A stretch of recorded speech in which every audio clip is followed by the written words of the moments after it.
A silent stone holds a message meant to last for eternity. This is the story of the Egyptian hieroglyphs, a divine language lost for centuries and miraculously reborn. By the end of our journey, you will understand how to read the thoughts of pharaohs and hear the prayers carved beside mummies. We will discover how a single slab of rock broke a code over 1,000 years old, and why a simple oval ring around a name changed history forever.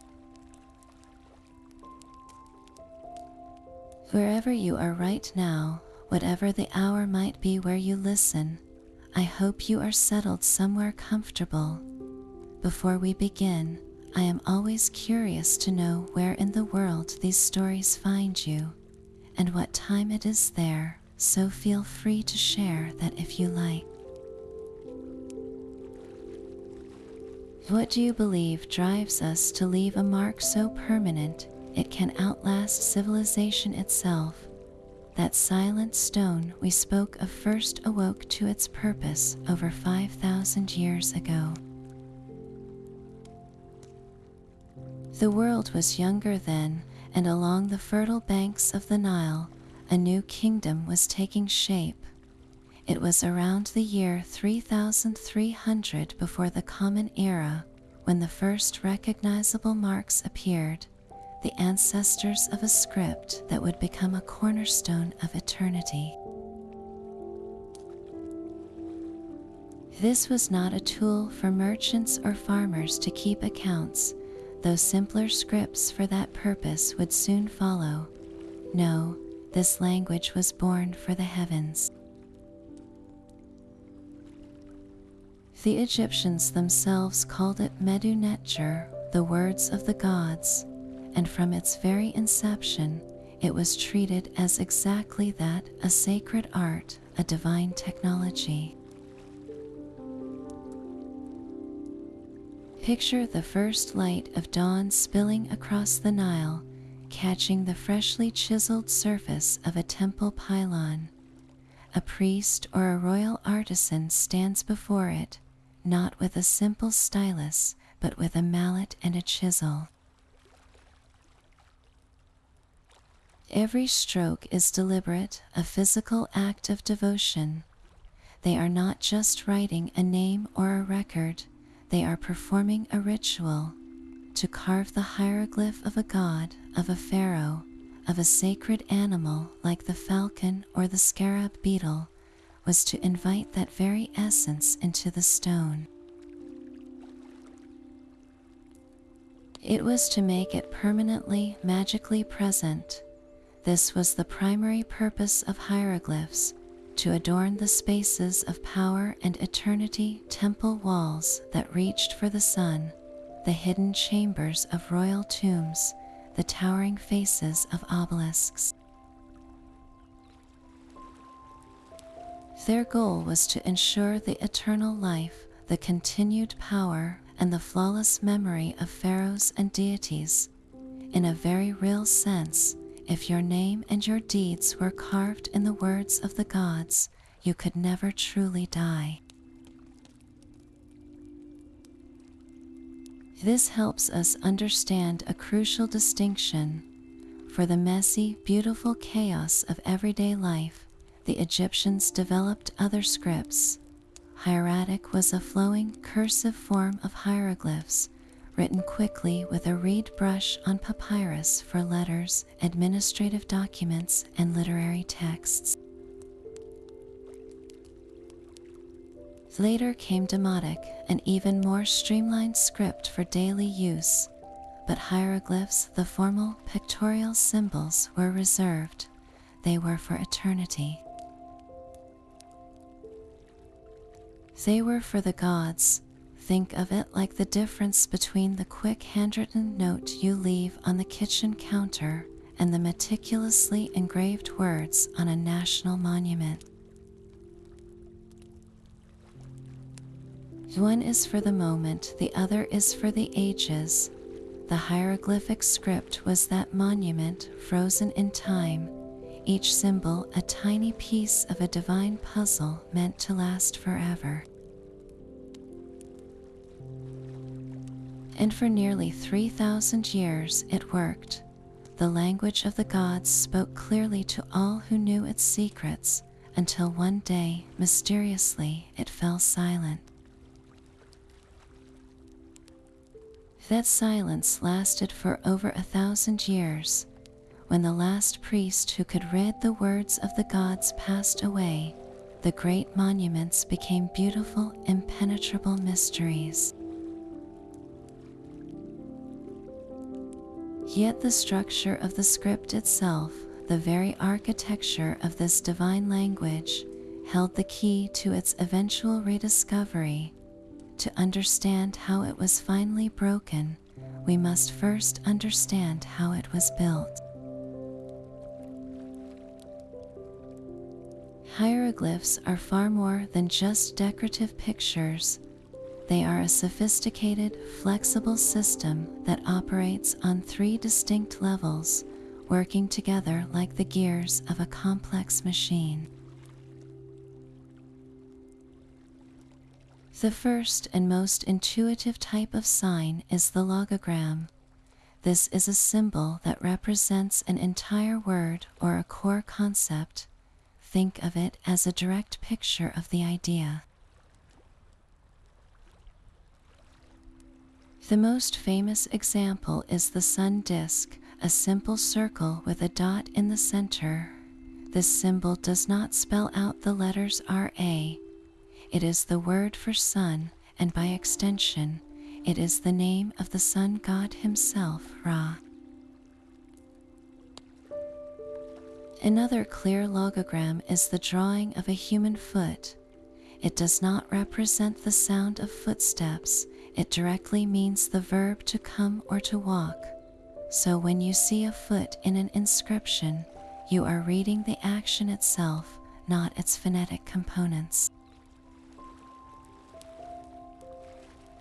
These logograms are the bedrock, the ancient pictorial heart of the script. But what about words you cannot easily draw? How do you write a name or an abstract idea or a grammatical ending? This is where the second type of sign comes in, and it is the brilliant, revolutionary leap. These are the phonograms, signs that represent sounds. The Egyptians, in a stroke of genius, realized their pictorial symbols could be stripped of their literal meaning and used purely for their sound value. The most common are the uniliterals, signs that stand for a single consonant. For instance, the hieroglyph of an owl is not a picture of a bird in that context. It represents the sound M, a basket is the sound K, a piece of folded cloth is the sound S. With about 24 of these consonant signs, they could spell out any word phonetically, just as we use an alphabet. They also had biliteral signs for 2 consonants and triliterals for 3, creating a rich and efficient sound-based toolkit. Now, this creates a fascinating puzzle. If the owl can mean the actual bird or just the sound M, how does a reader know which is which? This is where the third and most elegant piece of the system arrives, the determinative. A determinative is a silent symbol, a sign that carries no sound value at all. It is placed at the very end of a word as a visual category marker. Its sole job is to clarify meaning. Take the word for to hear. It might be spelled out phonetically with sound signs. At its end, the scribe would add the determinative of a man with his hand to his ear. That little picture tells you this word is about the action of hearing. or a personal name would often be followed by the determinative of a seated man or woman. A word for a foreign land might end with the determinative of a throw stick and 3 hills, the symbol for foreign and mountainous terrain.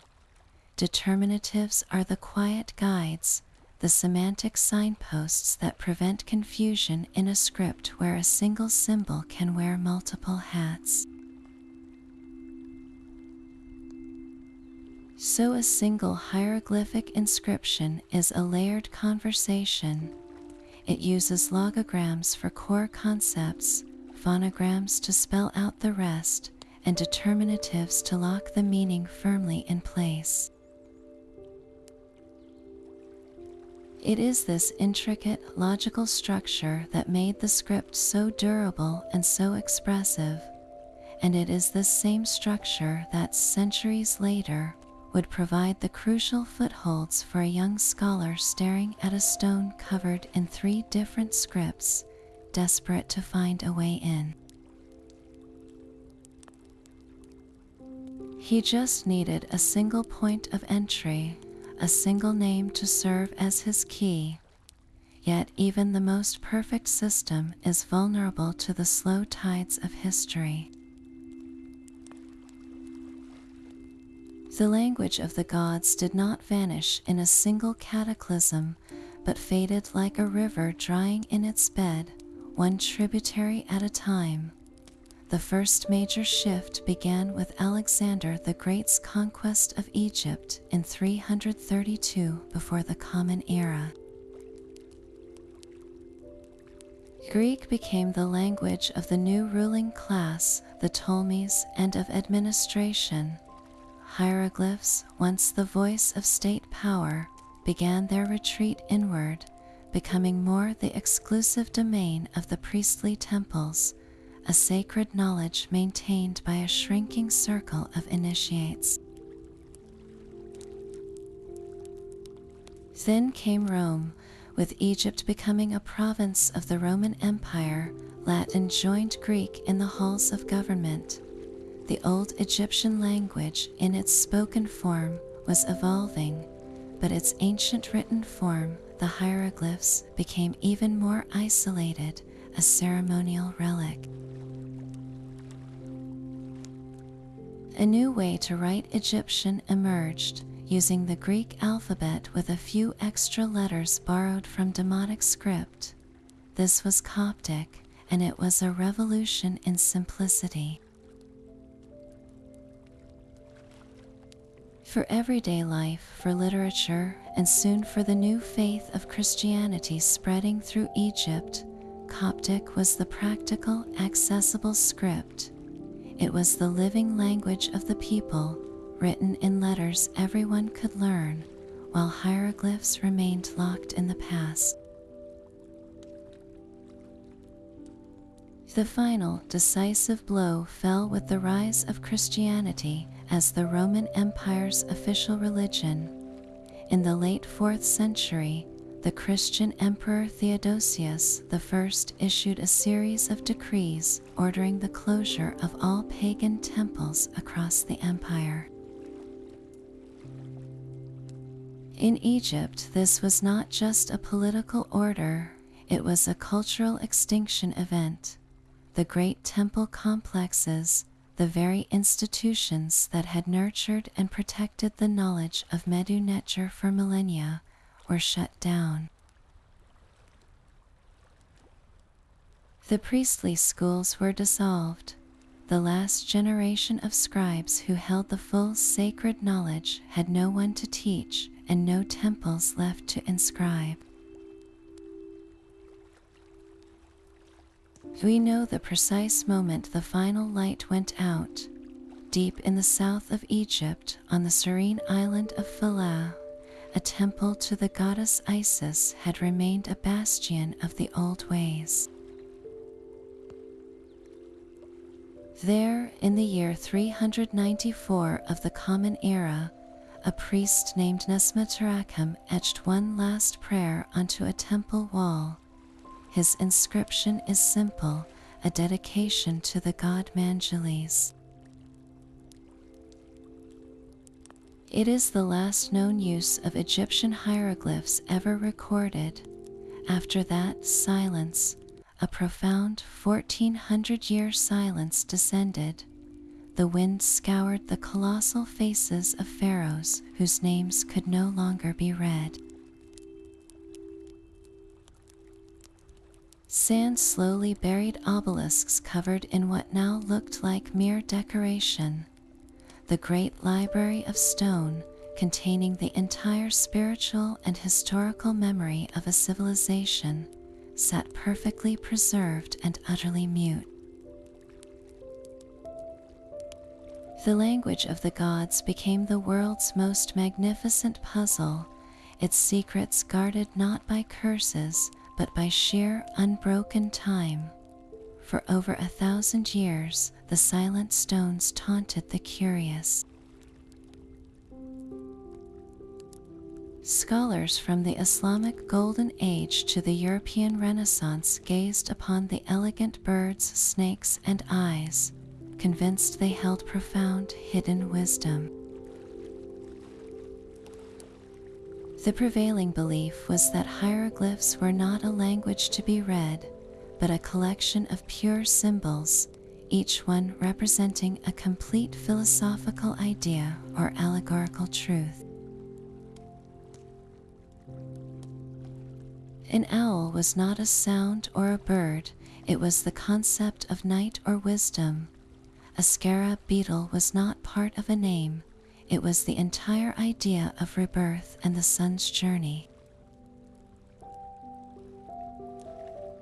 This was a beautiful, logical assumption, but it was entirely wrong. It treated the script as a series of isolated riddles, not as a coherent system with grammar and spelling. This misconception became a prison for the mind, locking generations of brilliant thinkers into a futile search for single, universal meanings. The most famous of these scholars was a German Jesuit named Athanasius Kircher in the 1600s. A man of immense learning and even greater imagination, Kircher was certain he could crack the code. He obtained copies of inscriptions and, using his theory of universal symbolism, produced elaborate translations. He declared one obelisk inscription to be a hymn to the cosmic power of a goddess, and another to contain the secrets of the divine Trinity. His work was detailed, confident, and published in magnificent volumes that dazzled Europe. There was only one problem: every single word of it was invented. Kircher was not deciphering, he was projecting, weaving complex mystical theories onto the symbols without a single anchor in reality. His translations, though influential, did not just fail to advance understanding, they actively set it back by cementing the symbolic myth in the scholarly world for another century. The true nature of the script, its use of phonetic signs, was occasionally glimpsed.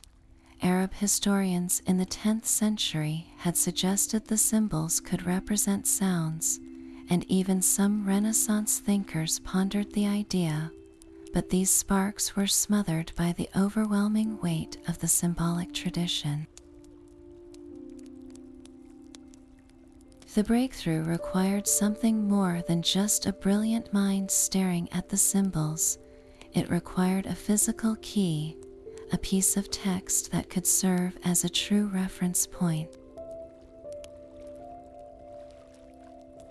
That key would not come from a library of theories, but from the mud of a forgotten Egyptian fort, delivered by the soldiers of an emperor who could not read a single word of it. The silence of the stones finally met its match not in a library, but on a dusty dig in the Nile Delta. It was July of 1799, and Napoleon's campaign in Egypt was as much a scientific expedition as a military one.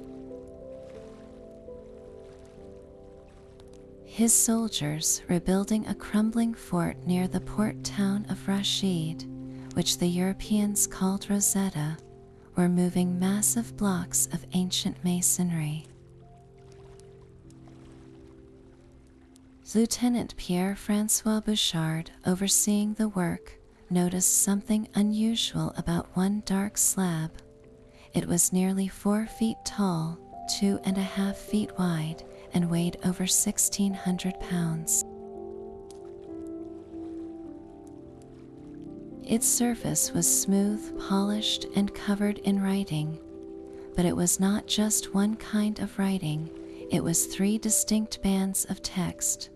The soldiers had unearthed what would become the most famous linguistic artifact in the world, the Rosetta Stone. The top section featured 14 lines of elegant, formal hieroglyphs, the sacred script that had been a mystery for over a millennium. The middle section contained 32 lines of Demotic, the cursive everyday script of late ancient Egypt.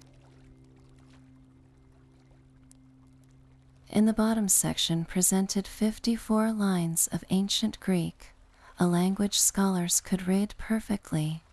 The officers, educated men, understood the staggering implication immediately.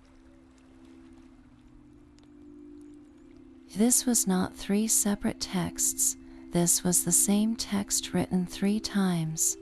The Greek portion revealed it to be a decree issued by a council of priests in the year 196 before the Common Era, honoring the young pharaoh Ptolemy V and listing the good deeds he had done for the temples.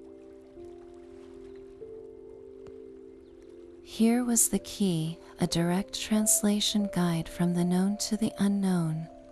It was a linguistic treasure map, and it sparked an intellectual frenzy across Europe. Copies of the inscriptions were rushed to scholars, but the stone itself, that heavy black granodiorite slab, became a prize of war. When the French were defeated by the British, the stone was surrendered under the terms of the Treaty of Alexandria in 1801. It was carefully crated and shipped to England, where it has resided in the British Museum ever since. Now the race was truly on. The greatest minds of the age pored over the copies, knowing that somewhere in the parallel lines of Greek, Demotic, and hieroglyphs lay the secret to an entire civilization's voice. The winner of that race would not be a seasoned academic, but a young, sickly, and fiercely determined linguistic prodigy who saw something in the stone that everyone else had missed. He would realize that to crack the code of the gods, you first had to find the names of men. The race to unlock the Rosetta Stone quickly narrowed to 2 brilliant yet vastly different minds. In England stood Thomas Young, a true polymath whose curiosity knew no bounds. A physician by training, he was also a physicist who helped pioneer the wave theory of light, and a scholar of everything from shipbuilding to ancient languages. Young approached the stone as a scientific puzzle to be solved through logical deduction and pattern matching. He focused on the cartouches, those distinctive oval rings that enclosed royal names in the hieroglyphic section. Using the Greek text as his guide, he correctly identified the name Ptolemy within one cartouch. Through meticulous comparison, he assigned sound values to several of the hieroglyphs inside it, proving for the first time and beyond doubt that some hieroglyphs were indeed phonetic. He made similar progress with other names like Baroness, yet for Jung, this was one fascinating problem among many. He saw the phonetic principle as a limited tool, a special exception used only for writing foreign names like those of Greek rulers. He never abandoned the core belief that most hieroglyphs were still symbolic, non-phonetic pictures. His was a brilliant piecemeal attack that cracked a hole in the wall, but he stopped short of tearing the whole structure down. Across the Channel in France, a young man named Jean-François Champollion was pursuing the same goal with a terrifying, all-consuming passion. Where Jung was a polymath, Champollion was a monomaniac. From childhood, he was said to have declared his life's purpose: "I want to make a profound and continuous study of this ancient nation." He did not just study languages, he devoured them, mastering Latin, Greek, Hebrew, Arabic, Syriac, and most crucially, Coptic. He believed correctly that Coptic was the final evolutionary stage of the ancient Egyptian language itself. While Jung analyzed the stone, Champollion immersed himself in the living sound of Egypt's descendant tongue. He could think and even write his diary in Coptic, feeling the grammatical bones of the language in a way no one else could. For him, the Rosetta Stone was not a standalone puzzle, but the central piece in a vast linguistic and historical system he was desperate to reconstruct. Their approaches defined their rivalry. Jung worked with the cool, detached precision of a laboratory scientist, making isolated breakthroughs. Champollion burned with the feverish intensity of an archaeologist of the soul, convinced he could resurrect an entire lost world. He pored over every copy of inscriptions he could find, building massive lists of signs and searching for the underlying system.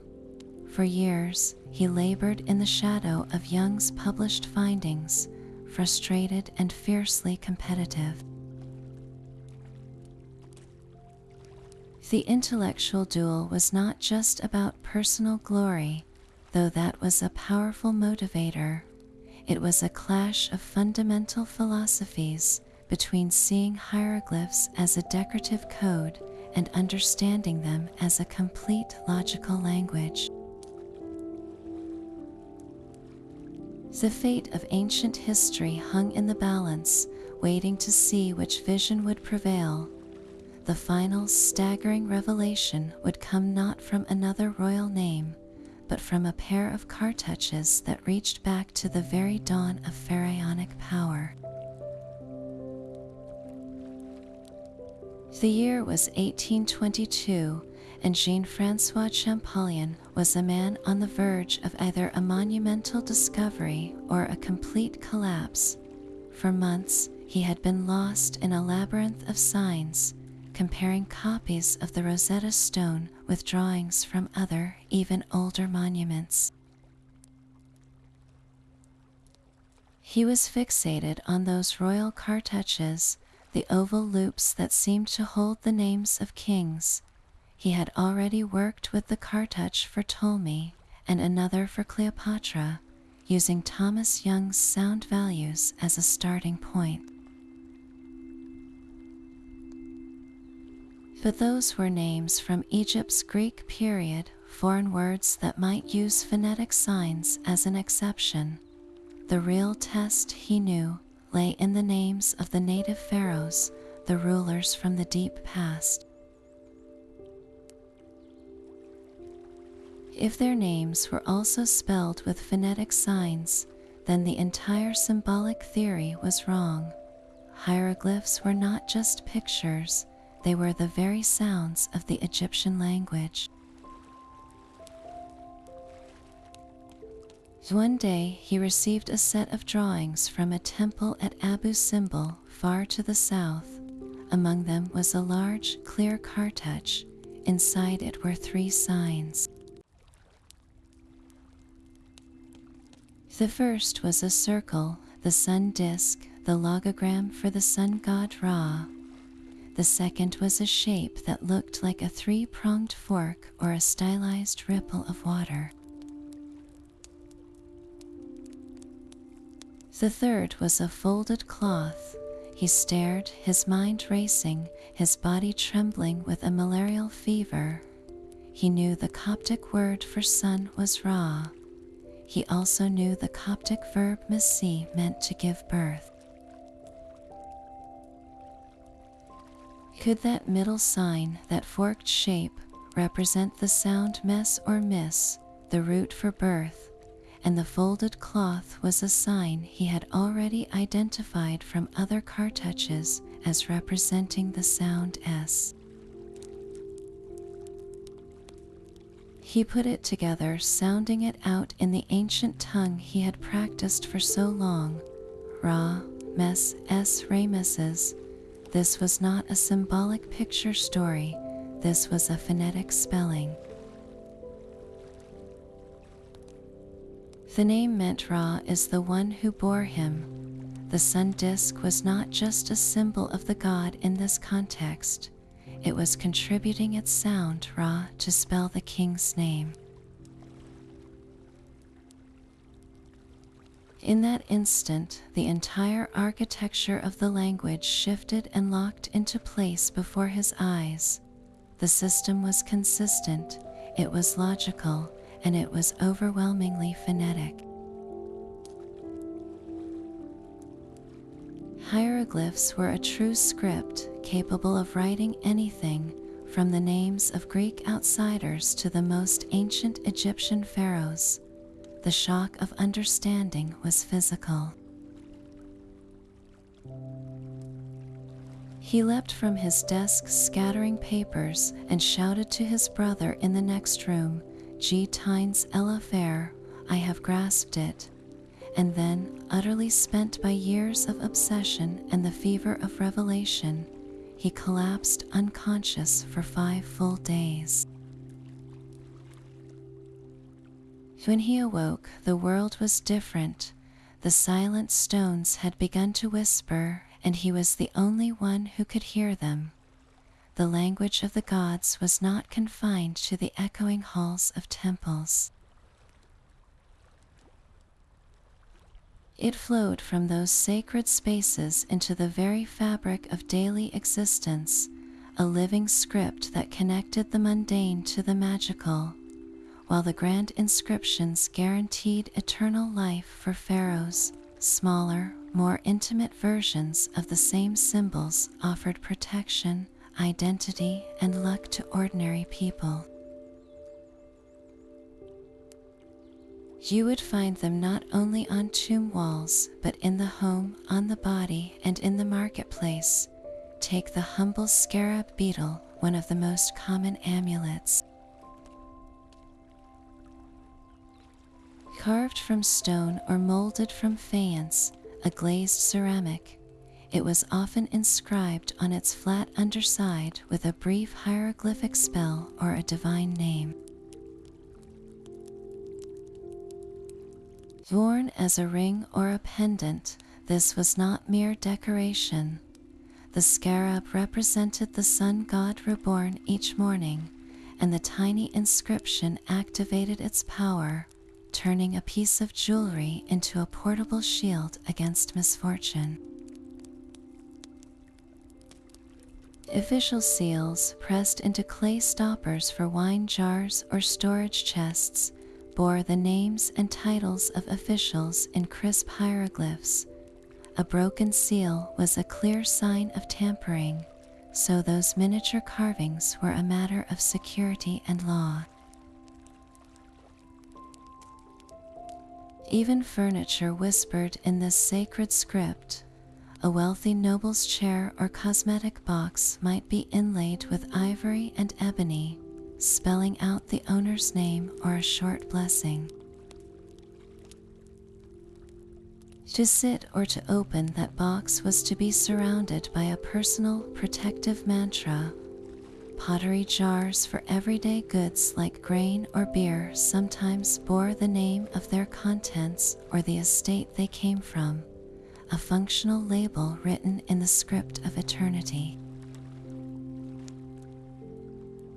These objects tell us something profound. Hieroglyphs were a bridge. A farmer might never read the epic texts on a temple pylon, but the scarab in his palm or the seal on his tax receipt connected him to that same cosmic order. Writing your name in the words of the gods, even on a simple amulet, was an act of claiming a place within that order. It personalized the divine, making protection and identity tangible. This was a language that could hold both a king's decree for the ages and a mother's hope for her child's health on a tiny ivory plaque. The same symbols that directed souls through the afterlife also marked a jar of honey in a storeroom. In this way, the script breathed.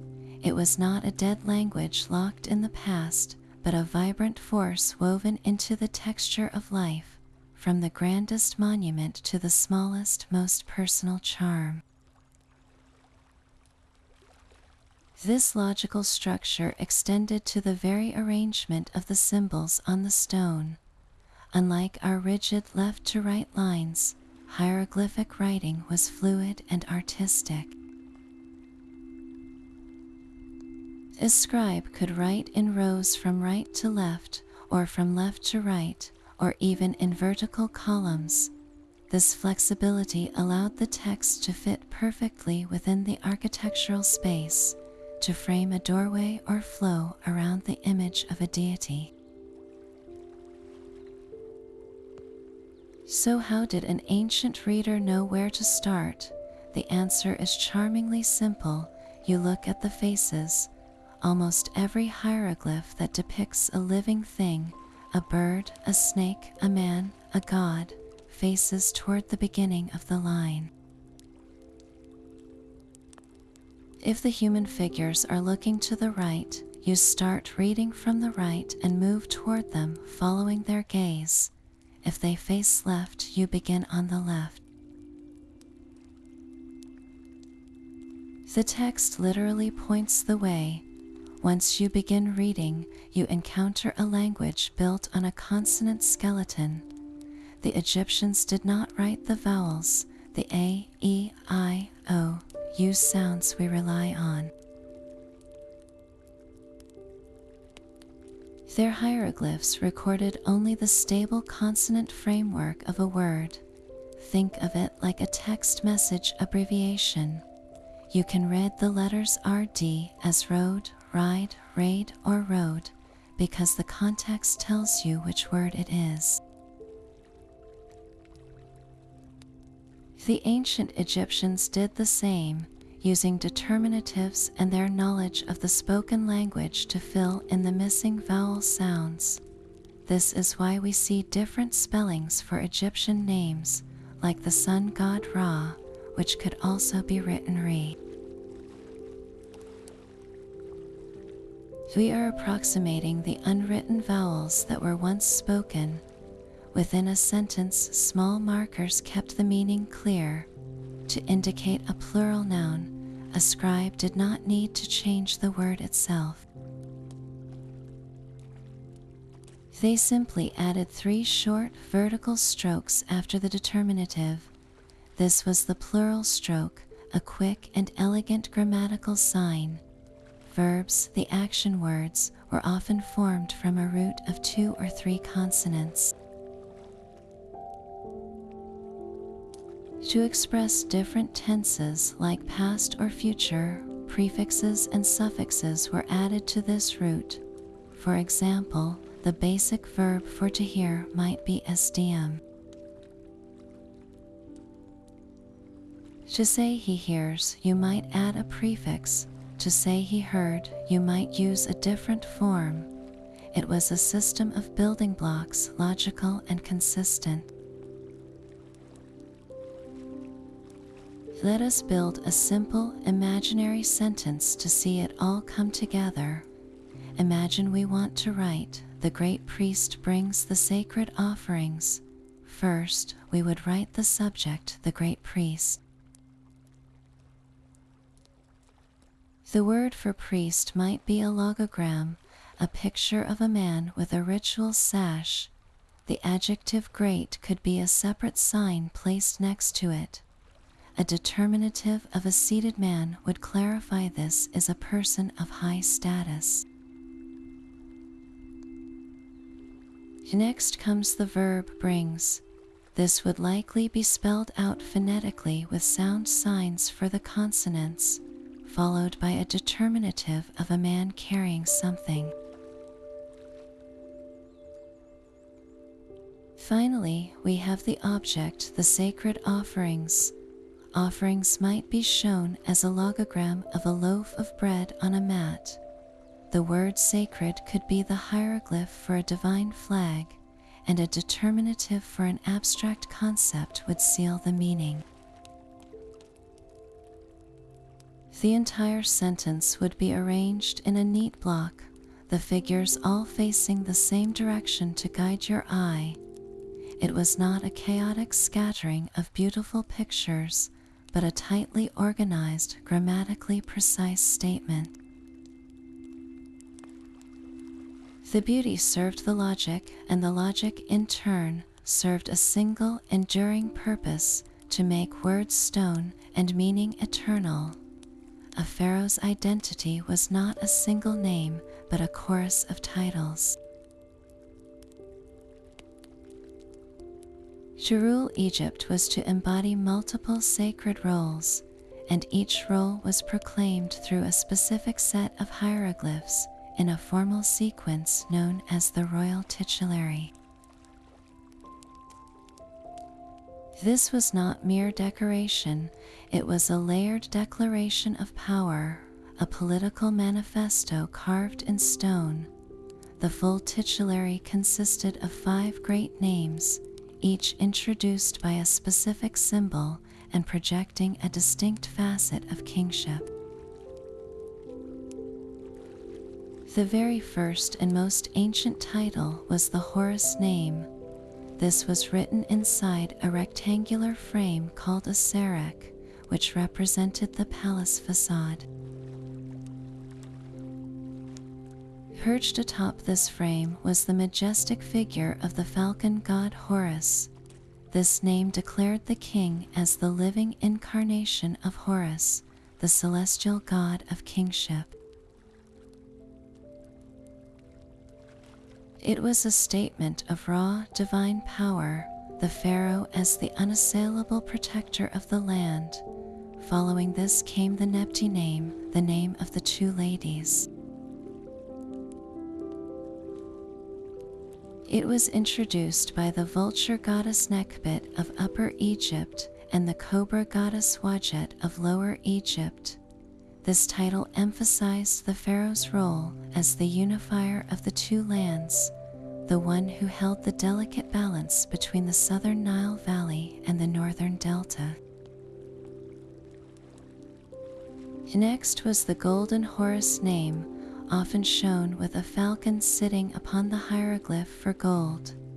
This mysterious title seems to speak of eternity and triumph, perhaps signifying the king's divine, incorruptible flesh and his victory over all chaos. The final 2 names are the ones we most commonly see enclosed in the protective oval of the cartouche. The praenomen or throne name was the name a king took upon his coronation. It was typically introduced by the symbols of the sedge plant and the bee, which meant he of the sedge and the bee, or ruler of Upper and Lower Egypt.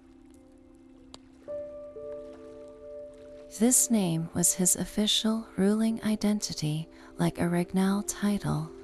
Finally, the nomen was the king's birth name, introduced by the phrase son of Ra.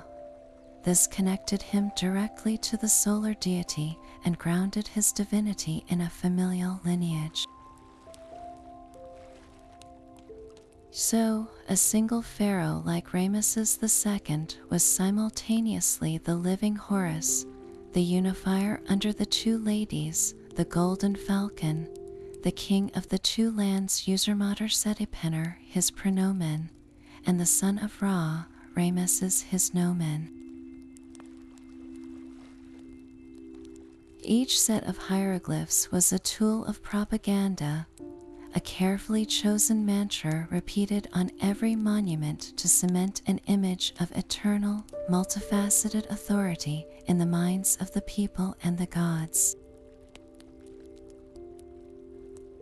But this language of stone and amulet found its ultimate purpose in the most profound journey of all, the passage from life into eternity.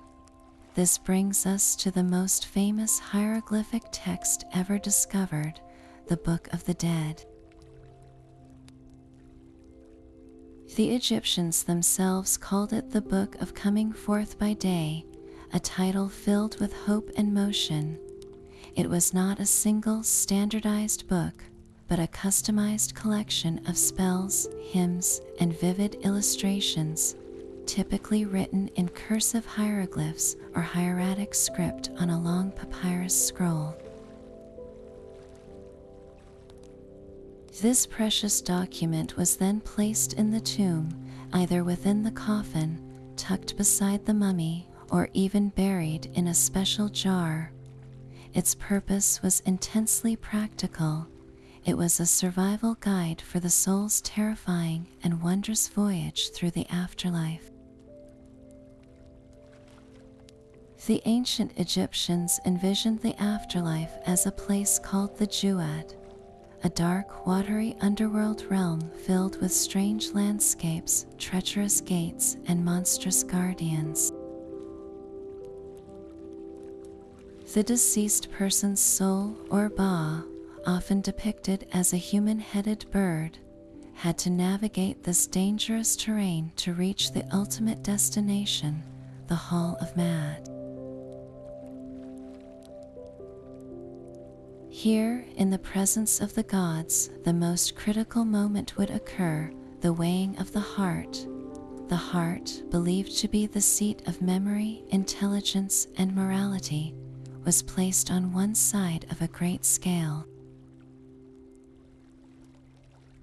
On the other side rested the feather of Mad, the goddess of truth, justice, and cosmic order. If the heart was lighter than the feather, the soul was judged pure and granted eternal life in the blissful field of reeds. But if the heart was heavy with misdeeds, it would be devoured by a fearsome creature waiting beside the scale, part crocodile, part lion, and part hippopotamus, named Ammit. This was the second, final death from which there was no return. To pass this trial and survive the Jewat's horrors, the deceased needed every possible advantage. That is precisely what the Book of the Dead provided. It was a toolkit of magical incantations. One famous spell gave the soul the power to transform into a swallow, a heron, or even a divine falcon, allowing it to escape dangers and move freely.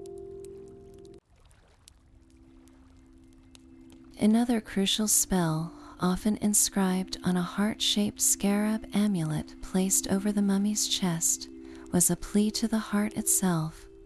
It begged the heart not to bear witness against its owner during the judgment, saying, "Do not stand up as a witness against me. Do not oppose me in the tribunal." These spells were not passive prayers, they were active commands, weapons of words written in the language of the gods to ensure safe passage. The papyrus scroll was a map, a shield, and a book of passwords, all in one, its hieroglyphic words serving as the very keys to eternity. The moment of truth in the Hall of Maat was a scene of profound and terrifying clarity. At its center stood the jackal-headed god Anubis, the guardian of the dead, crouched with solemn focus. His divine hands carefully adjusted the scales of justice. On one golden dish rested the feather of Maat, the pure white plume representing truth, cosmic order, and moral balance. On the other dish sat the deceased's own heart, believed to contain every memory and deed from their lifetime. There was no hiding, no clever argument. The heart had to be lighter than the feather. If it balanced perfectly or rose, the soul was vindicated. But if the heart sank, heavy with lies, greed, or violence, a horrific fate waited just beside the scale. This was Ammit, the devourer, a creature with the head of a crocodile, the forequarters of a lion, and the hindquarters of a hippopotamus. She was the embodiment of final oblivion, and her only purpose was to consume the guilty heart, condemning the soul to a second permanent death. Overseeing the entire ceremony was the ibis-headed god Thoth, the divine scribe. He held a papyrus scroll and a reed pen, ready to inscribe the verdict for the eternal record. This entire chilling tableau was not just a myth, it was a detailed moral philosophy written in pictures and glyphs. The Egyptians called this concept Maat, a word that meant truth, but also justice, harmony, and the fundamental rightness of the universe. To live a good life was to live in accordance with Maat.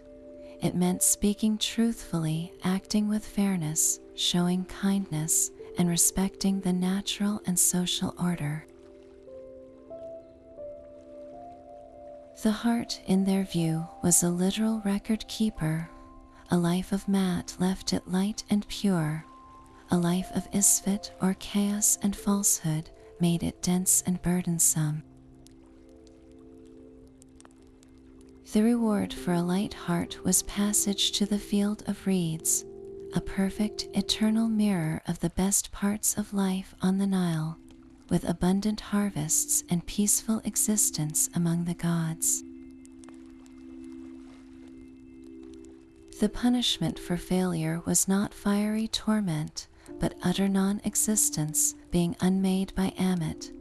This scene, repeated on countless papyri and tomb walls, shows how hieroglyphs did more than record history or spell names. They were the vehicle for an entire ethical worldview. The image of the scale, the feather, the waiting monster, these were not mere illustrations to a text. They were the text. The hieroglyphs labeling each god, each object, activated the scene's power, turning a painted wall into a functional guide for the soul's most critical exam.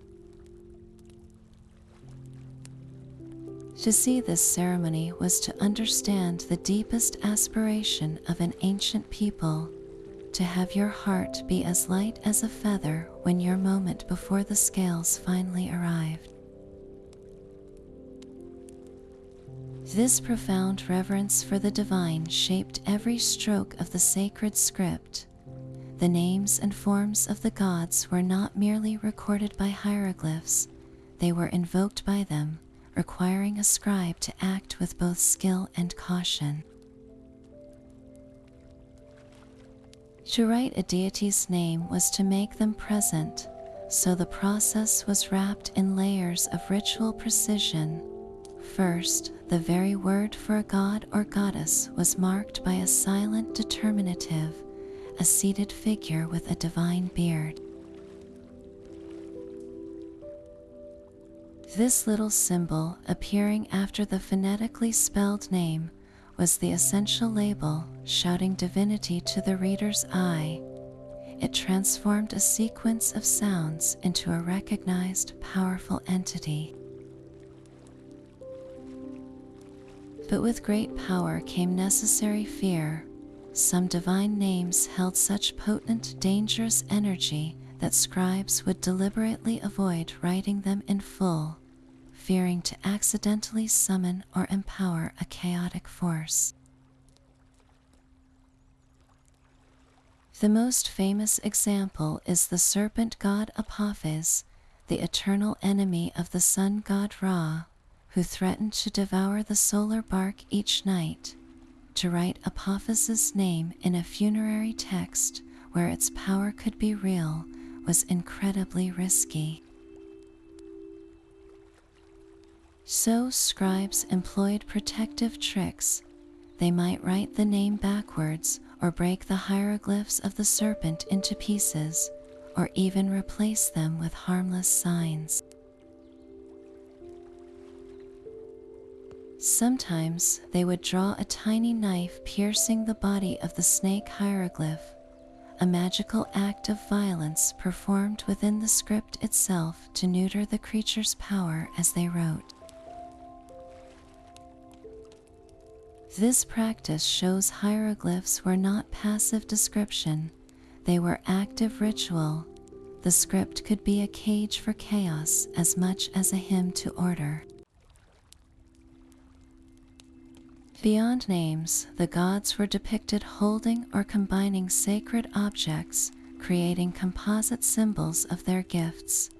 In countless temple reliefs, you see a deity, perhaps Osiris or Isis, standing majestically. In one hand, they hold the ankh, the looped cross that is the hieroglyph for life.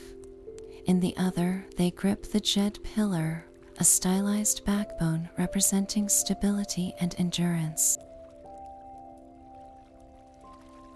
When a god presents these symbols to a pharaoh, the scene is not just artistic, it is a transactional spell. The hieroglyphs they hold are the very substances being transferred. The god is literally giving the gifts of life and stability, eternal reign, through the medium of the carved image. The writing and the image fuse into a single magical act of bestowal.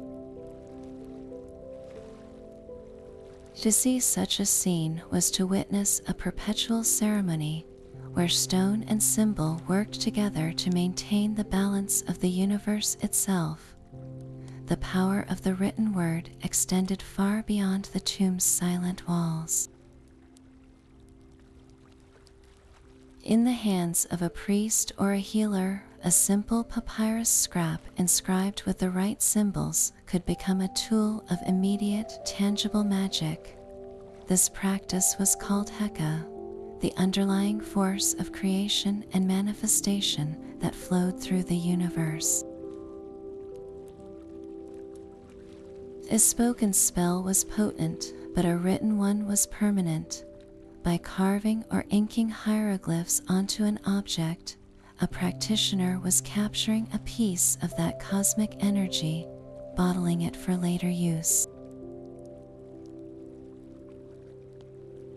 This transformed the script from a record into an active instrument, a switch to channel divine power.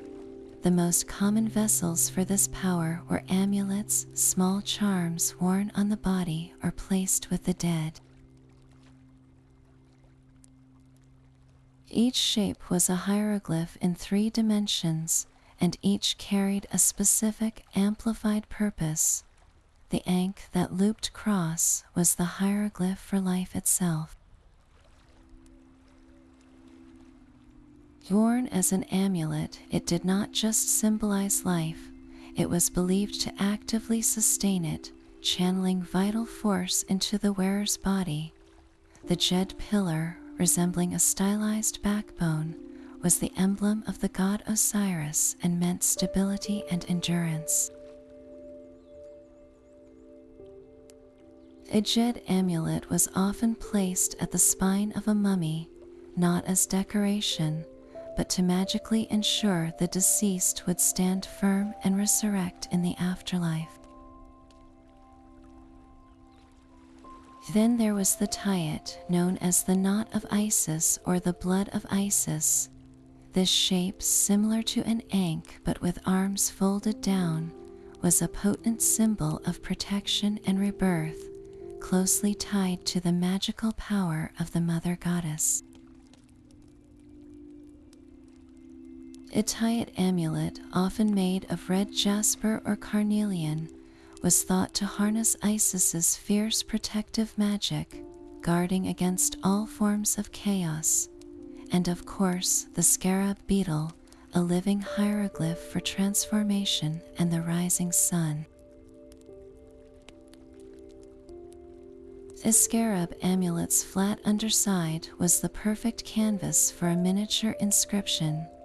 It might bear the name of a god, a brief spell for protection, or even a copy of the critical heart spell from the Book of the Dead.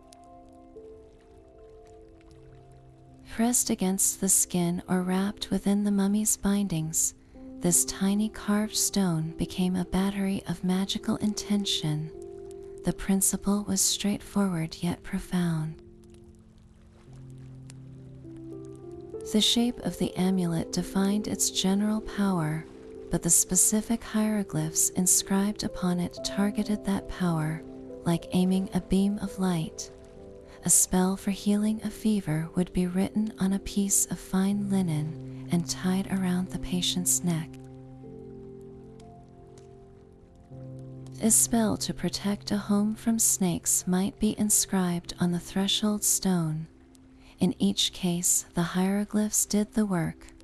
They were not describing magic, they were conducting it, their very forms believed to vibrate with the Heka they represented. To write was to weave reality, to make a wish or a plea solid and operational in the world of both the living and the divine. These magical inscriptions found their grandest stage not on papyrus or amulets, but in the architecture of the temples themselves. To walk through the great stone forests of Karnak or Edfu was to step inside a living three-dimensional hieroglyph, a cosmic map carved from the earth. Every surface, from the floor beneath your feet to the towering columns and the distant ceiling, was a deliberate part of a sacred script designed to replicate the universe. The vast stone slabs of the floor represented the primordial waters of Nun, the dark, formless ocean from which all creation first emerged. As you moved from the bright, open courtyard into the progressively darker and more restricted halls, you were symbolically retracing the steps of creation, moving from the chaotic waters toward the inner sanctum, the Holy of Holies. This was the still point, the mound of creation where the world began, and where the statue of the god resided. The journey was a physical reenactment of the first moment of order arising from chaos. The columns that held the roof aloft were not mere supports. They were gigantic stone plants, meticulously carved and painted to resemble a dense thicket of papyrus, lotus, and palm. These were the plants of the fertile marsh that sprang from the primordial waters at the dawn of time.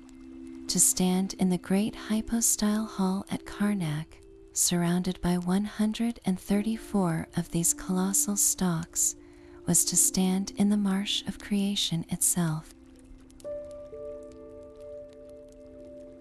The air was cool and shadowed, the light filtering down like sun through a canopy, and the very space hummed with the energy of that first fecund moment. High above, the ceiling completed the cosmos. It was painted a deep, resonant blue and dotted with thousands of golden five-pointed stars and the graceful forms of flying vultures. This was the body of the sky goddess Nut arching over the world. In some temples, you would see the sun's bark sailing its course across her starry belly, a perfect model of the daily solar journey. The hieroglyphs and reliefs covering every inch of these walls were the operating instructions for this cosmic machine. They were not added for beauty alone, they were the functional components. Scenes showed the pharaoh, the sole intermediary between people and gods, making perfect offerings to deities. In each scene, the gods reciprocated, handing him the ankh of life and the scepter of power. This was not a historical record of a single event. It was a perpetual magical transaction activated every single day by the temple priests. The priests were the technicians of this divine mechanism.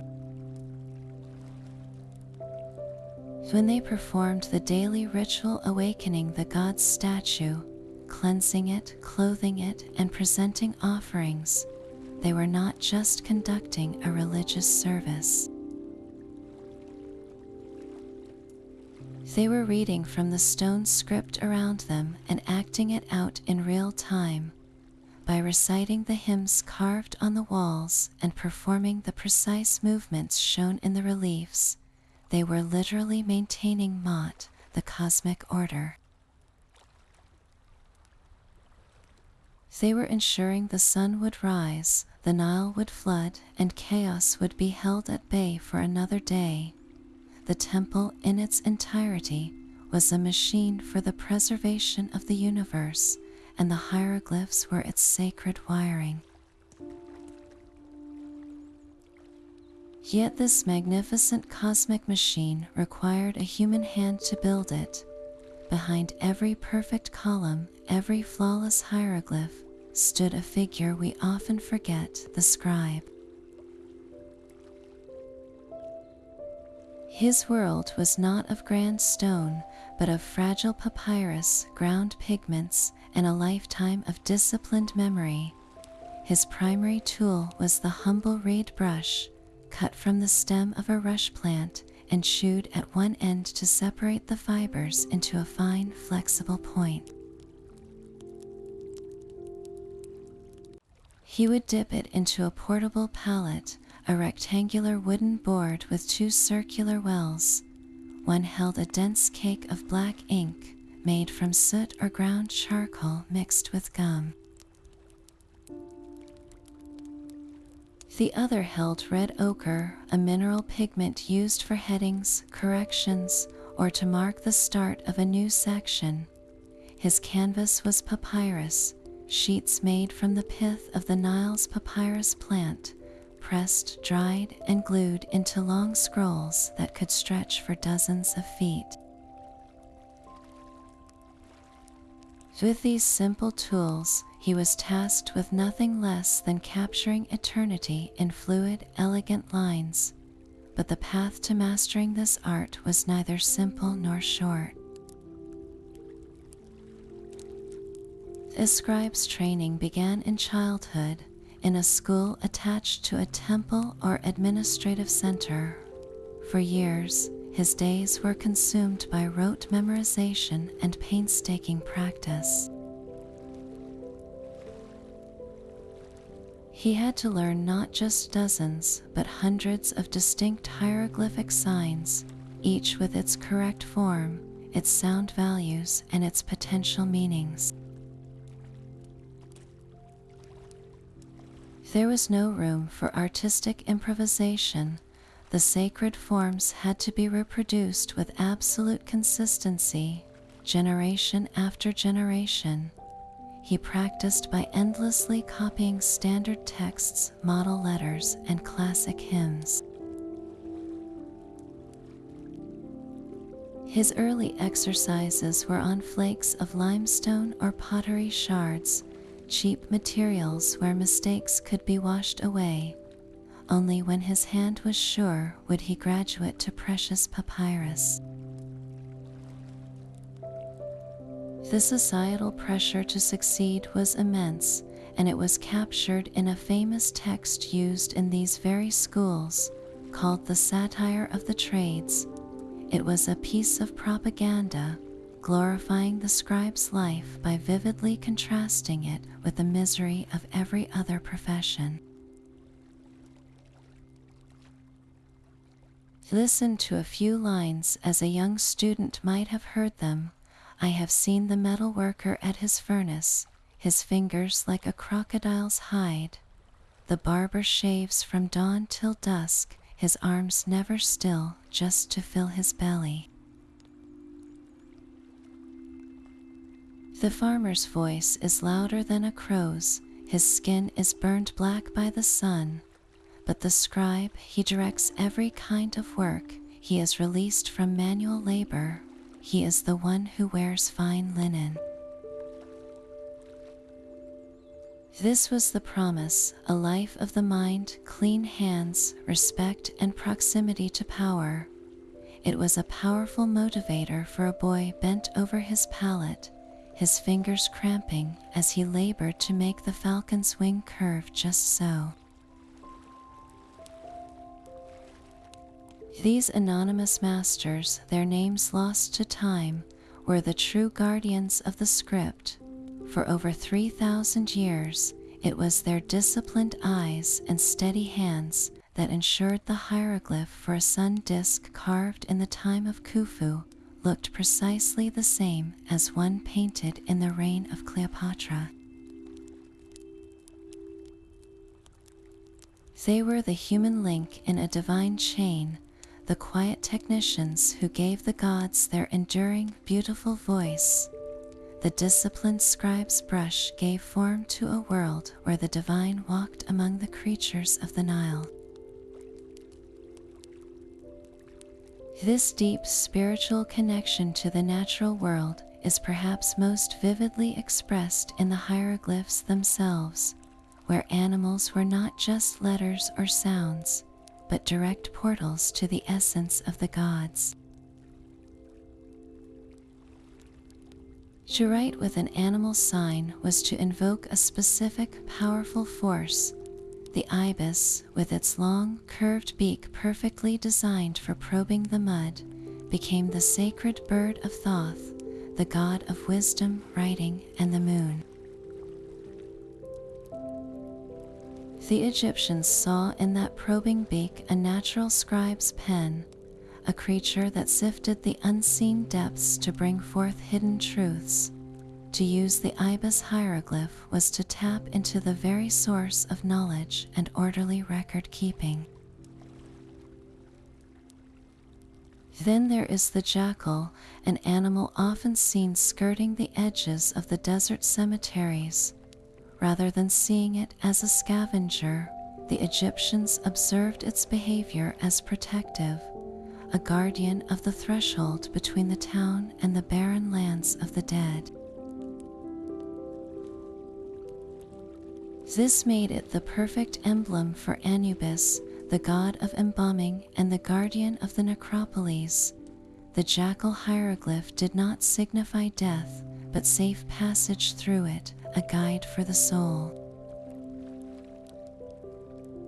In the home, the cat was revered for its grace, its lethal efficiency against snakes and rodents, and its fierce protection of its young. These qualities were distilled into the goddess Bastet, a deity of home, fertility, and protective rage. The cat hieroglyph could thus symbolize domestic safety, joyful abundance, or the swift, sharp wrath of a mother. And soaring above them all was the falcon, its piercing eyes missing nothing from a breathtaking height. It was the living image of Horus, the celestial god of kingship. To write the falcon glyph was to invoke the pharaoh's divine right to rule, his all-seeing perspective, and his swift, unstoppable power over the land he surveyed. Each animal was a carefully observed key to a divine principle, but this symbolism was never simplistic. Context was everything, and a single creature could hold opposing meanings based on how and where it was used. The hippopotamus presents the perfect example. In most religious texts, the hippo was a terrifying symbol of chaos, a brute force of uncontrolled destruction. It was associated with the god Seth, the murderer of Osiris, and was a creature to be magically subdued. Yet, in a very different context, the hippo was also linked to Taweret, a goddess with the body of a pregnant hippo, the legs of a lion, and the back of a crocodile. Taweret was a beloved protector of women in childbirth. Her image, and by extension the hippo form, appeared on amulets and beds to safeguard mothers and newborns. Here, the hippo's immense strength and fierce maternal instinct were channeled for protection, not chaos. This nuanced duality reveals a profound truth about the Egyptian mind. They did not see animals as mere symbols to be neatly categorized. They saw them as complex beings whose observable traits, the ibis's probing beak, the jackal's liminal patrol, the cat's dual nature of affection and fury, were direct manifestations of cosmic forces. The natural world was a scripture written by the gods, and every creature was a hieroglyph in that living text. To write with these signs was to participate in a sacred dialogue, using the language of the observable world to speak directly to the divine. This profound connection to the natural world extended even to the realm of numbers. For the Egyptians, mathematics was not an abstract concept, but a tangible tool for building, trading, and understanding the cosmos, and they expressed it with the same pictorial elegance as their sacred words.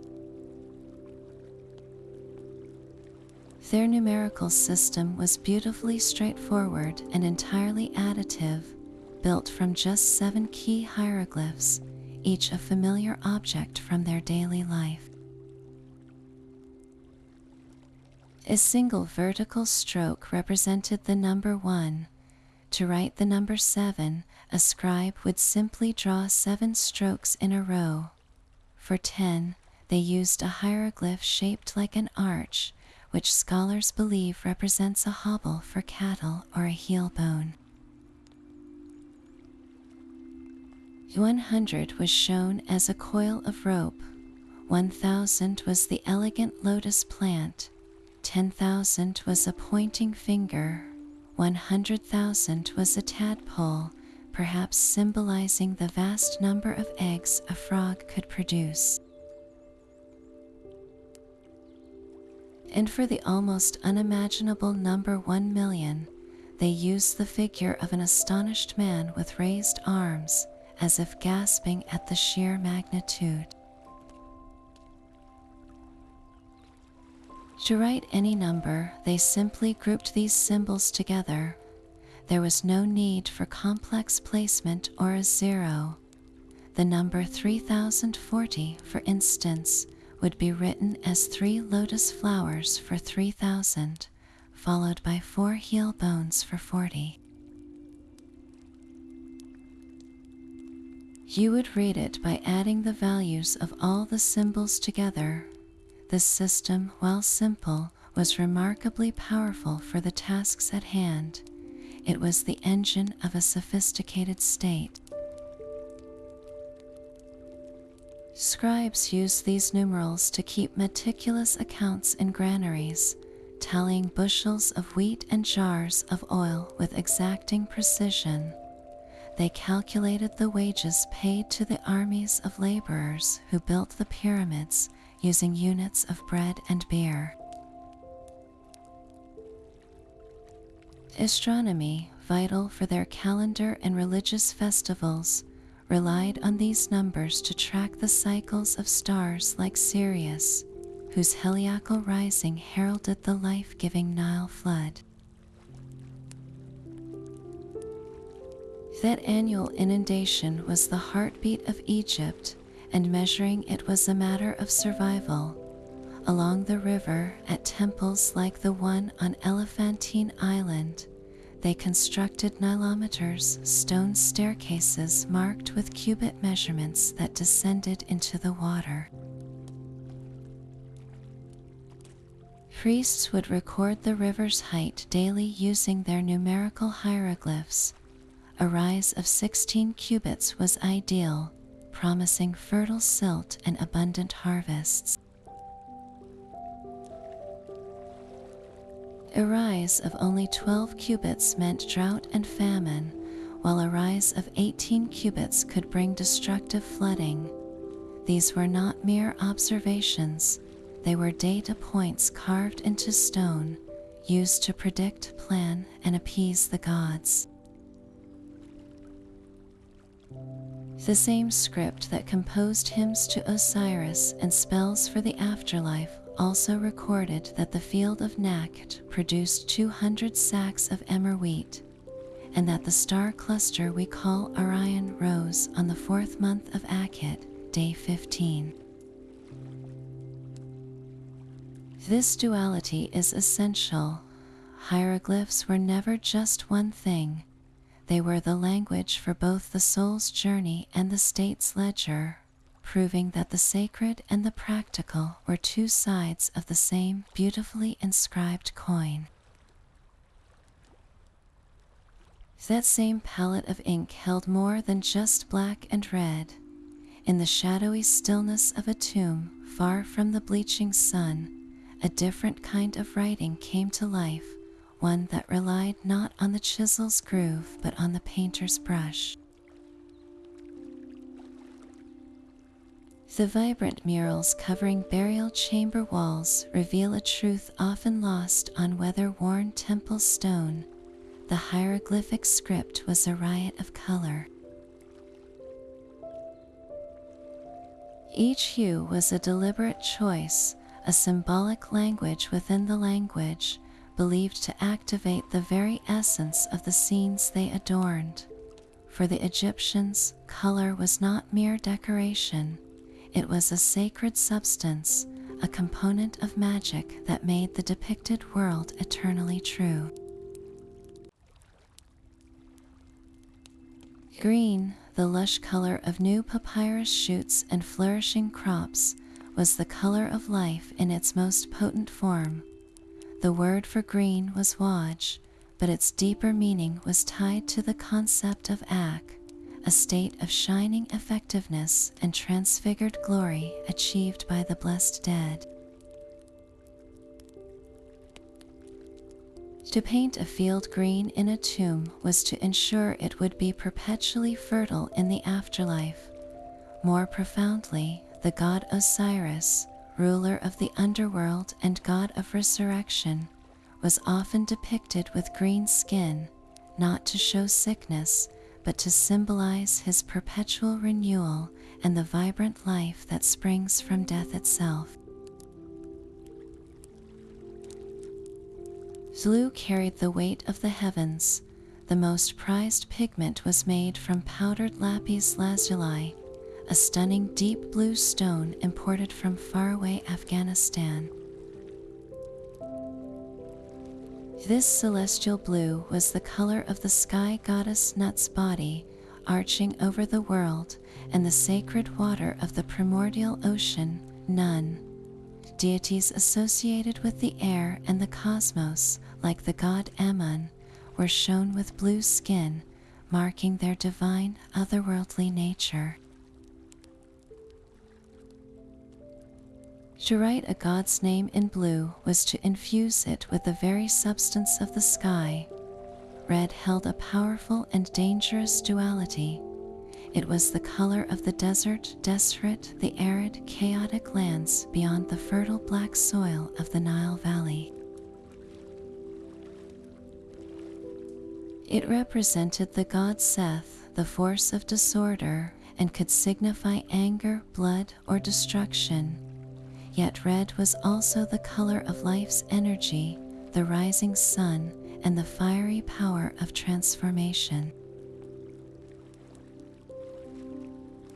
The sun god Ra was sometimes depicted with a red disk. This complexity meant red had to be used with care, its meaning entirely dependent on context, a visual reminder of the thin line between creative energy and destructive chaos. Yellow and gold were virtually inseparable from the sun and the concept of eternity. Gold was the flesh of the gods, a metal that never tarnished, symbolizing immortality. The skin of deities and the resurrected pharaoh was often painted in radiant yellow gold, showing their perfected, eternal form. Yellow ochre from the desert earth painted the sun's rays and everything it touched with divine, unchanging permanence. To be painted in gold was to be made imperishable. White, from gypsum or chalk, was the color of purity, sacred linen, and joy. It was the shade of the ritual garments worn by priests and the crowns of Upper Egypt. It represented simple, clean light. Black, from soot or charcoal, might seem like a color of death to us, but for the Egyptians, it was the opposite. Black was Kim, the rich, fertile silt deposited by the Nile's annual flood. It was the color of the life-giving soil, of resurrection, and of the underworld's regenerative darkness. The god Anubis, guardian of the dead, had a black jackal's head, not as a mark of evil, but as a promise of rebirth from the fertile black earth. The application of these colors was a ritual act. A priest artist preparing a tomb wall first smoothed a layer of white plaster, creating a pure canvas. Then, following a grid of red guidelines, he would sketch the scenes and hieroglyphs. Finally, with brushes made of frayed reeds, he would apply the mineral pigments mixed with water and gum. Each stroke was intentional. Painting the hieroglyph for bread with golden yellow ensured it would always be nourishing. Coloring the water in a marsh scene deep blue activated its life-giving celestial properties. The completed mural was not a picture of the afterlife, it was a functional, charged reality. The colors, combined with the forms of the hieroglyphs, completed the circuit of magic. They breathed life into the spells, made the offerings tangible, and guaranteed the deceased's surroundings would be forever lush, prosperous, and real. In the flickering lamplight of the tomb, these colors did not fade. They glowed with the promise of an eternity painted into existence. That vibrant world of color and symbol did not exist in isolation. The sacred hieroglyphs, for all their power, were not practical for the swift demands of daily life. So, almost as soon as the formal script was born, a parallel system began to evolve in the scribe's workshop. This was hieratic, a flowing cursive script written with a reed brush on papyrus. It was not a different language, but a streamlined version of the same hieroglyphs, where the detailed pictures were reduced to quick, connected strokes. Think of the difference between carefully drawing a detailed portrait of a house and sketching its rough outline with a single swift gesture. Hieratic was the workhorse script for letters, legal documents, literature, and administrative records, the paperwork of an empire. Over centuries, as the spoken language changed, hieratic itself evolved further. By around the 7th century before the Common Era, an even more rapid and abstract form emerged, called demotic. The word comes from the Greek for popular, and it was just that, the common script for everyday use, so stylized that its pictorial origins in hieroglyphs were almost completely invisible. This was the script used in the middle section of the Rosetta Stone. So, from the temple walls to the marketplace, Egypt operated on a continuum of writing, a family tree with hieroglyphs as the venerable ancestor, hieratic as the mature child, and demotic as the fast-paced grandchild. But the influence of this family may have extended far beyond the banks of the Nile, in a way that touches every word you are reading right now. There is a compelling and debated theory that our own alphabet has roots in those ancient Egyptian signs. In the sign, I desert, around 1800 before the Common Era, Semitic workers laboring in Egyptian turquoise mines left behind strange, crude inscriptions. Scholars call this script Proto-Sinaitic. The signs look like simplified, rough versions of hieroglyphs, but they were used in a revolutionary way. Instead of representing Egyptian words or sounds, they were used to write a Semitic language. Most importantly, they employed the acrophonic principle, where a sign stands for the first sound of the word it represents. For example, the hieroglyph for house was PR in Egyptian. The Proto-Sinaitic workers took a simplified version of that house pictogram and assigned it the first sound of their own Semitic word for house, which was bait. That sign became the letter B, the hieroglyph for water, a wavy line, pronounced N, became their letter M, from the Semitic word mayim for water. This was the genesis of a true alphabet, where a small set of signs represents only consonant sounds, a system far simpler than the hundreds of signs in hieroglyphs. This Proto-Sinaitic script is thought to be the ancestor of the Phoenician alphabet, which in turn gave rise to Greek, Latin, and ultimately, the letters I am using now. So, the elegant owl that meant the sound M in an Egyptian cartouche may have a distant evolutionary link to the letter M on your screen. It is a humbling connection, a whisper across 4,000 years suggesting that the language of the gods, through the hands of miners and merchants, helped give birth to the language of this very story. Even with the code cracked, the stones still guard a few stubborn whispers.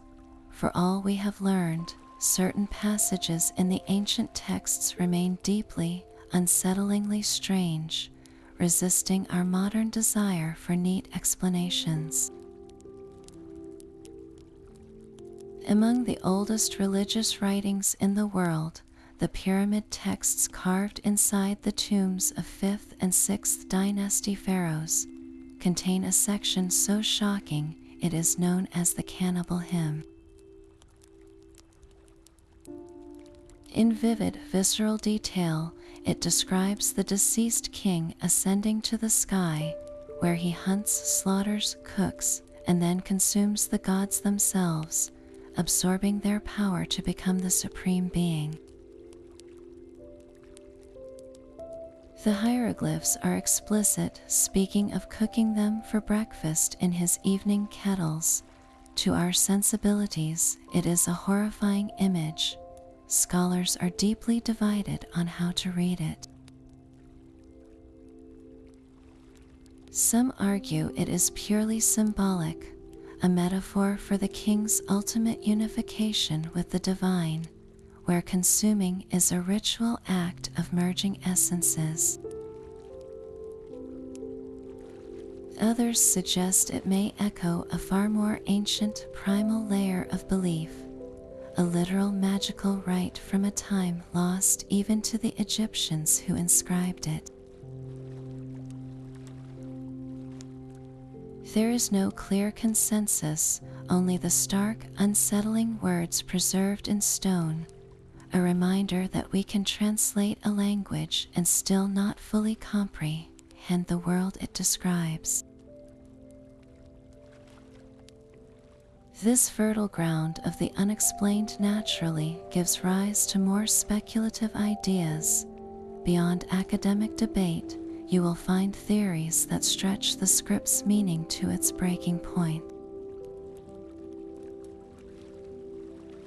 Some propose that certain hieroglyphs are not symbols at all, but detailed diagrams of advanced technology helicopters, submarines, or gliders left by a lost civilization like Atlantis. These interpretations almost always rely on isolated, heavily eroded carvings, viewed from a specific angle and stripped of their original context within a larger inscription.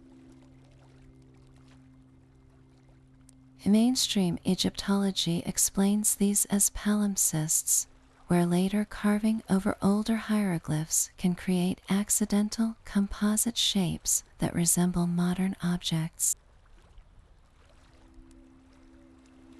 The rigorous study of the script's evolution, its grammar, and its thousands of consistent usage shows it was a language, not a blueprint. Yet, the persistence of these theories speaks to a deeper, almost romantic longing.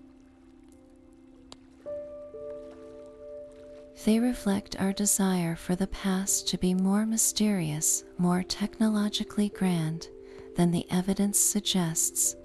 It is a reminder that we often see in ancient symbols what we secretly hope to find.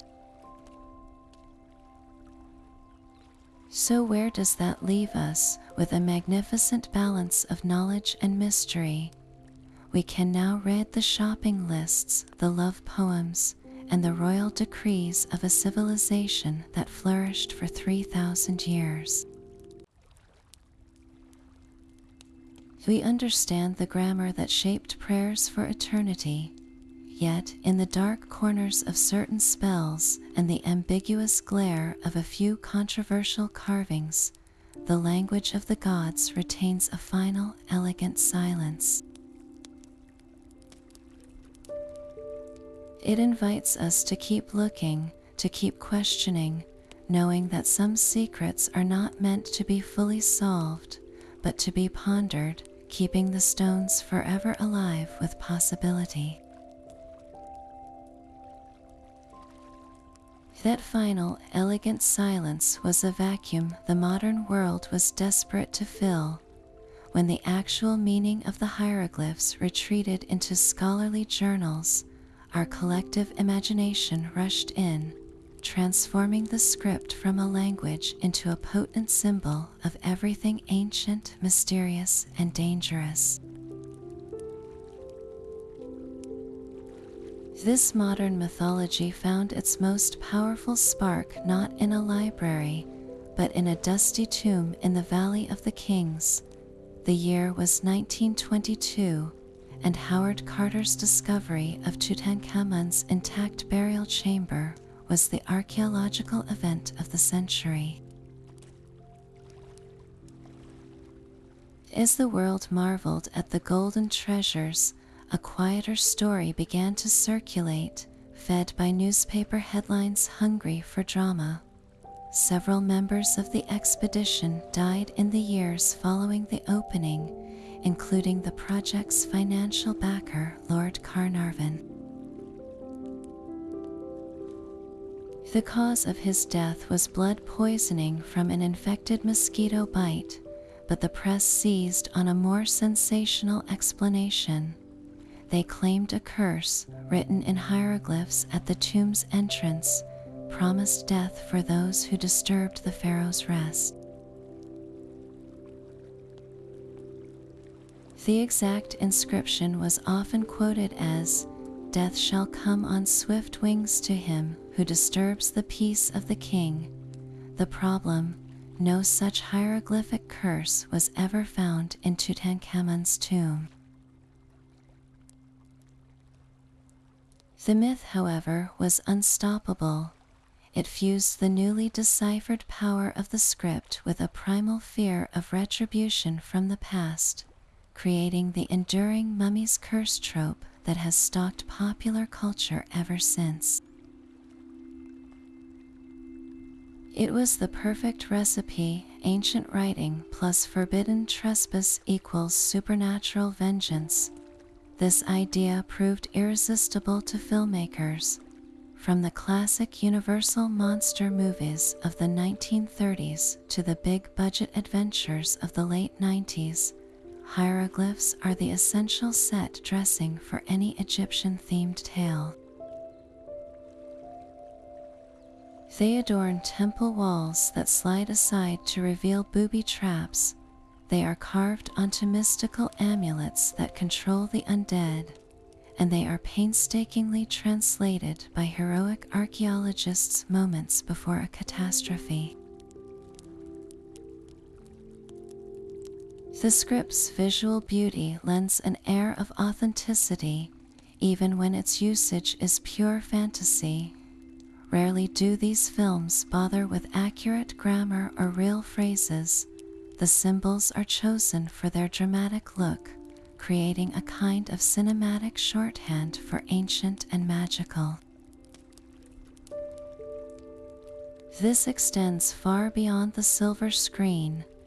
Video games use hieroglyphic puzzles as gateways in tombs, their abstract nature fitting perfectly with the logic of game design.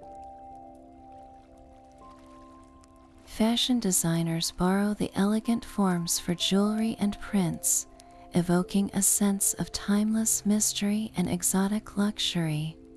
The script is stripped of its linguistic meaning and repurposed as an aesthetic, a pattern that whispers of pyramids and desert sands. So why does this particular ancient writing system hold such a powerful grip on us, even now? The answer lies in its very nature. Hieroglyphs represent the ultimate mystery made visible. They are a beautiful, complex code from a lost world, a puzzle that was actually solved. They speak of a civilization obsessed with eternity, with gods, and with magic, all themes that fuel our best adventure stories. In a world where so much is known and digitized, they offer a tangible connection to a genuine enigma. They are not just letters, they are tiny works of art, each one a window into a mindset that saw the divine in a bird's wing and the cosmic in a coil of rope. They satisfy a deep human craving for discovery, for the moment when a code cracks and a door swings open on a forgotten room. Every time we see those familiar shapes in a movie trailer or on a pendant, we are not just seeing decoration. We are tapping into that collective memory of the great reveal, the instant Champollion understood Ramesses, the moment a silent stone began to speak again.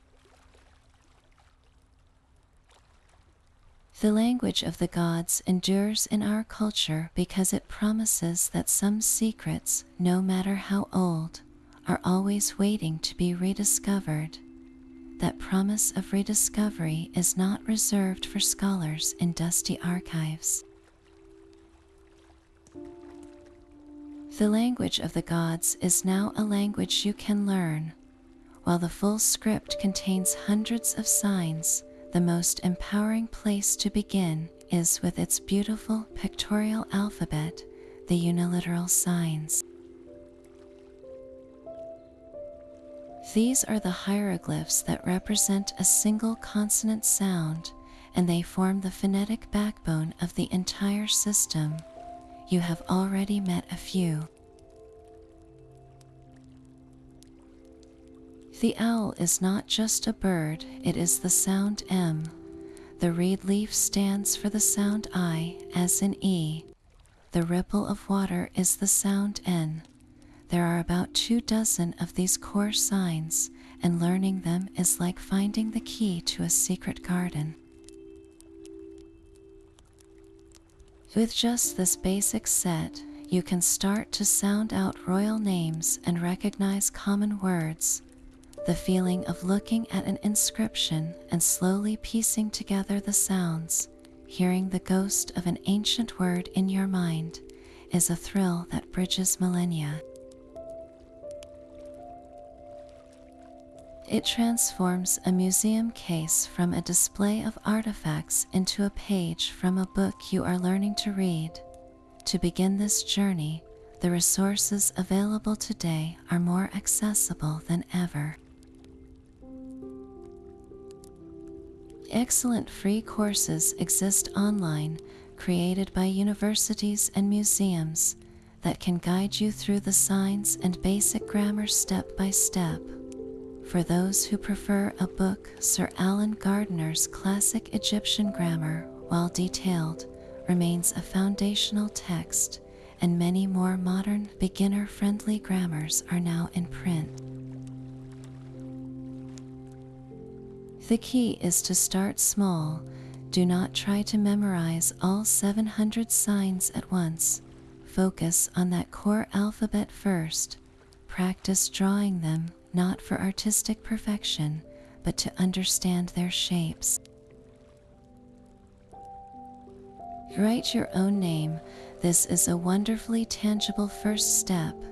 Take the sounds of your name and find the corresponding hieroglyphic uniliterals.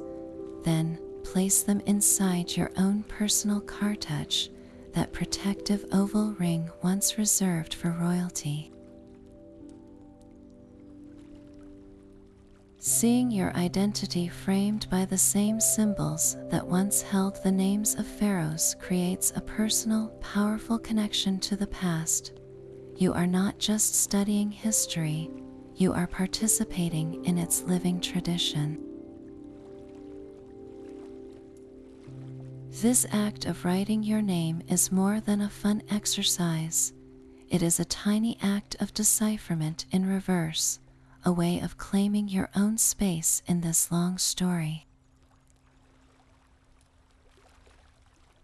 It proves that the code is not locked away. The gap of 3,000 years feels shorter when you can inscribe a message using the same visual language that adorned Tutankhamun's tomb. You begin to see patterns, to guess at meanings, to feel the logic behind the beauty. That temple wall covered in mysterious figures slowly shifts from an impenetrable mural into a potential text waiting to be sounded out. The next time you see a photograph of a sarcophagus or a statue base, you might find yourself searching for the familiar oval, trying to pick out the owl or the reed leaf among the carvings. You become an active observer, not a passive viewer. The silent stones begin to whisper not just to experts, but to anyone willing to learn their first simple words. And in that moment, you are no longer just hearing about the language of the gods, you are starting to listen. The silent symbols we can now read still hold one final secret, their original sound. We see the elegant owl for M and the ripple for N, but what music did they make when spoken in a busy Theban marketplace or a solemn temple rite? The truth is, we will never hear ancient Egyptian with perfect fidelity, but we can come remarkably close. The language did not vanish without a trace. It left clear sonic footprints for us to follow. The most vital clue is Coptic, that final stage of the Egyptian language written with Greek letters. Coptic preserves the vowel sounds and the living pronunciation from the first centuries of the Common Era, giving us a direct auditory bridge back thousands of years. Scholars also scour how Egyptian names were written in other ancient languages, like Akkadian cuneiform or Greek histories, where scribes struggled to capture foreign sounds with their own alphabets. By combining these sources with the well-understood consonant skeleton of the hieroglyphs themselves, linguists can reconstruct a probable, vibrant pronunciation. Let us give voice to a name you know, Cleopatra. In Greek, it is Cleopatra, but in the Egyptian of her time, carved in the cartouche on her monuments, it would have been spoken closer to Cleopatra. The hard C becomes a K, the L remains, the E and O blend into a U sound, and the T softens toward a D. It feels different in the mouth, more fluid, more ancient. Now take the mighty Rameses. We break his name into its components as Champollion did Rames-Su. In reconstructed Egyptian, it likely sounded like Ramesses-Su, with a rolling R, a strong emphasis on the mess, and a faint trailing Isu at the end. To say it aloud is to feel the presence of the god Ra right at its beginning. This work is not about perfection, it is about resonance. It transforms cold transliteration into living speech. When you sound out Ankh not as Ankh but as a softer, breathier Anak with a hint of a guttural ending, you are not just saying a word. You are touching the same air, shaping the same breath that once carried prayers for life eternal. The past ceases to be a silent film and becomes a room you can almost hear, filled with the echoes of a language that once ruled the world. That reconstructed breath of spoken language carries echoes of conversations we will never fully hear. For every royal decree carved in granite, 1,000 ordinary voices have been lost to time, their stories written on a far more fragile medium. The vast silent tragedy of ancient Egypt is not what the stones say, but what they could never hold. The hieroglyphs on temple walls and tomb ceilings represent only the tiniest fraction of this civilization's written thought. They are the formal, eternal shell. The vibrant, messy, beating heart of the culture was recorded on papyrus. Imagine the sheer volume. Every legal contract for a piece of land, every love letter tucked into a traveler's bag, every medical prescription for a feverish child, every merchant's inventory of cedar logs from byblos, every draft of a poem, every schoolboy's clumsy writing exercise, every administrative report from a provincial governor. All of it was inscribed in flowing hieratic or demotic script on sheets made from the pith of the Nile's reeds. Papyrus is resilient, but it is not immortal. It succumbs to fire, to flood, to the relentless damp of the Egyptian soil, and to the simple act of being handled, read, and reused over generations. The dry, sterile climate of tomb chambers preserved some magnificent exceptions, like the Book of the Dead Scrolls, but these were sealed away from life. The everyday documents, the true archive of a people, are almost entirely gone. This loss is embodied by one legendary place, the Great Library of Alexandria. Founded in the 3rd century before the Common Era, it was not just a repository, it was an intellectual engine of the ancient world, dedicated to collecting all knowledge. While its primary language was Greek, it undoubtedly housed translations and original works from Egypt's own vast literary and scientific tradition. Think of the scrolls that might have lined its shelves. Copies of temple archives detailing rituals now forgotten, historical annals listing pharaohs whose names are lost, astronomical charts with centuries of celestial observations. Medical texts beyond the few treatises we have, perhaps detailing surgical procedures or botanical cures, philosophical discourses from Egyptian priests on the nature of Ma'at, of the soul, of creation.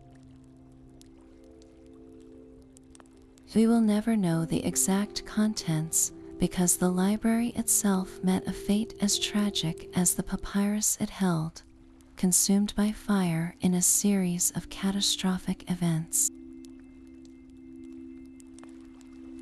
The loss is incalculable. It represents a black hole in human memory. What we have recovered are fragments, literal and metaphorical.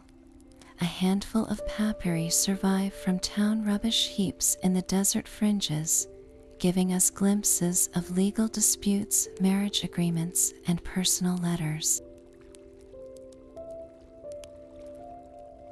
From these precious scraps, we know they wrote witty, playful tales of magical adventures and tender, aching love poetry that feels timeless. One poet wrote, "My heart flutters hastily when I think of my love for you. It lets me not act sensibly, it leaps from its place." That voice, so human and immediate, survived by the rarest chance. This context makes every surviving hieroglyphic inscription infinitely more precious. The monumental texts were never meant to tell the whole story. They were the official broadcast, the state-sanctioned version of eternity. But now they are also our primary key. When we read a tomb inscription praising a pharaoh's bounty, we must remember it is a fragment of a conversation, the part shouted into the wind for the gods to hear.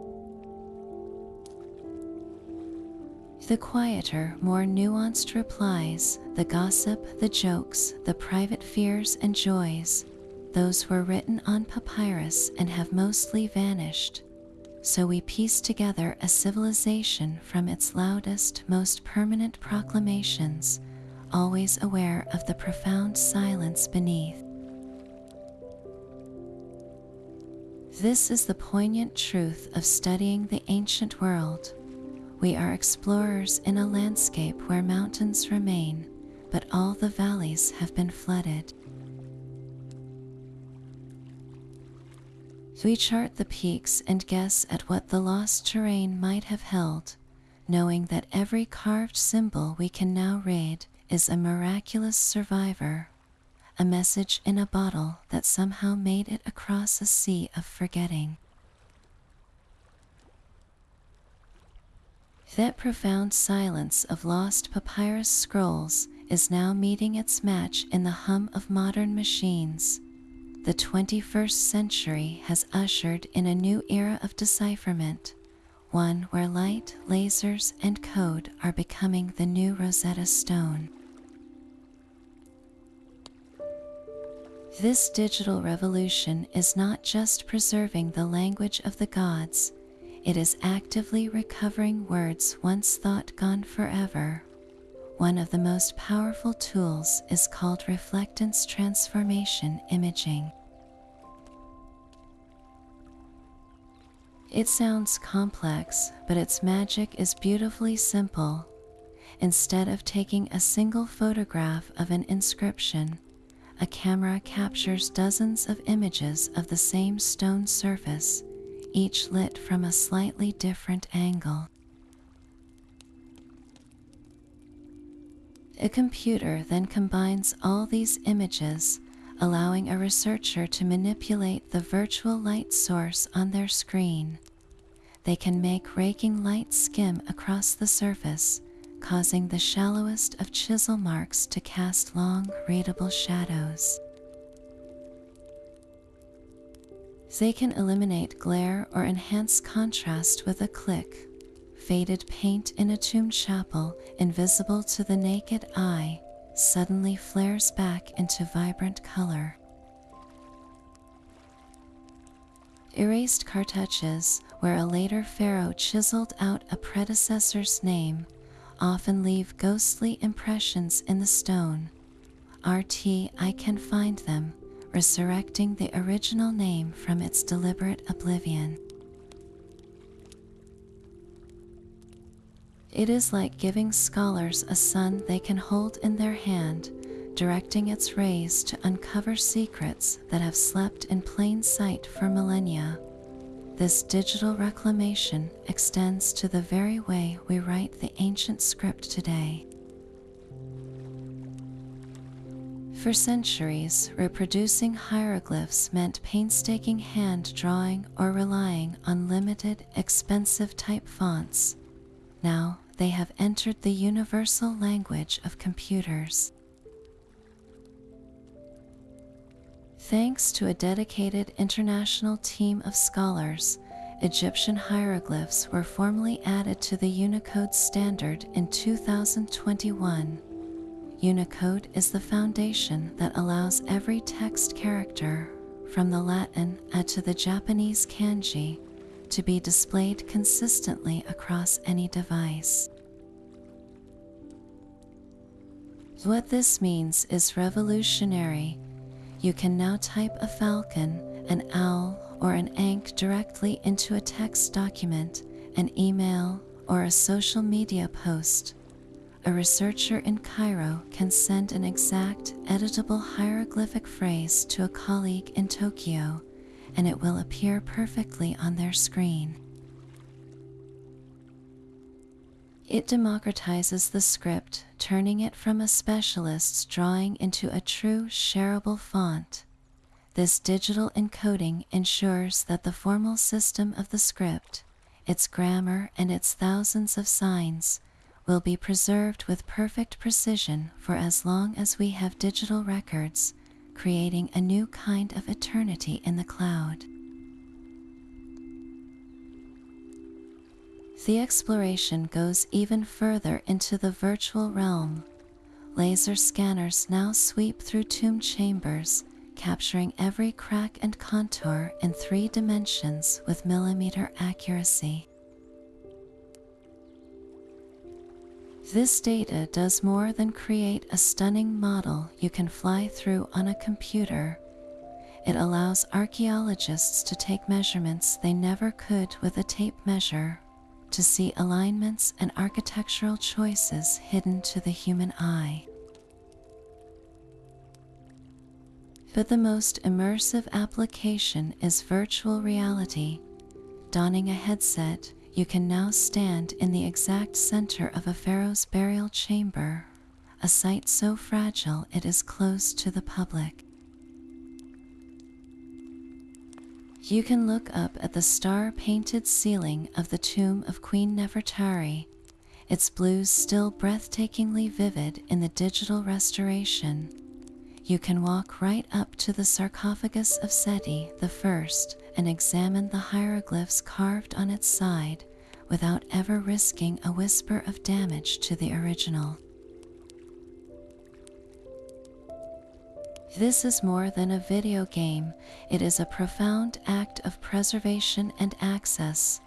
These virtual tombs become classrooms and museums without borders, allowing anyone, anywhere, to experience the awe of these spaces and confront the inscriptions in their original majestic context.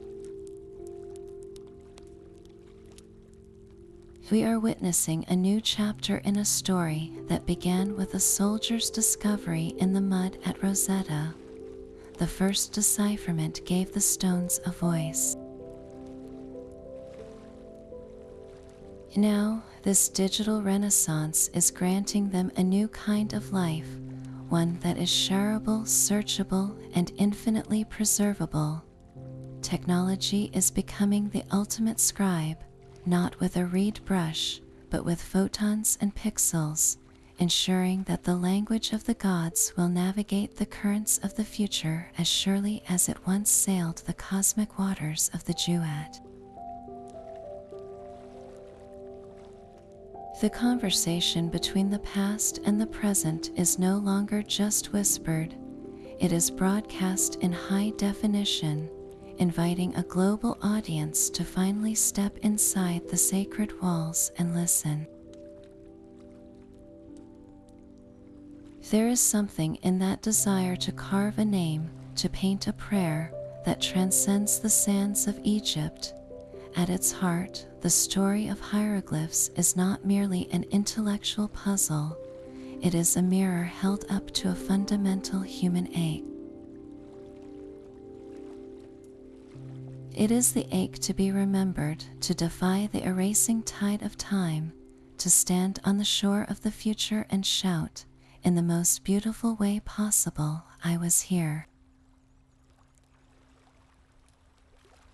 We feel it when we carve initials into a tree, when we place a photograph in a locket, when we build something we hope will outlast us. The ancient Egyptians simply perfected the art.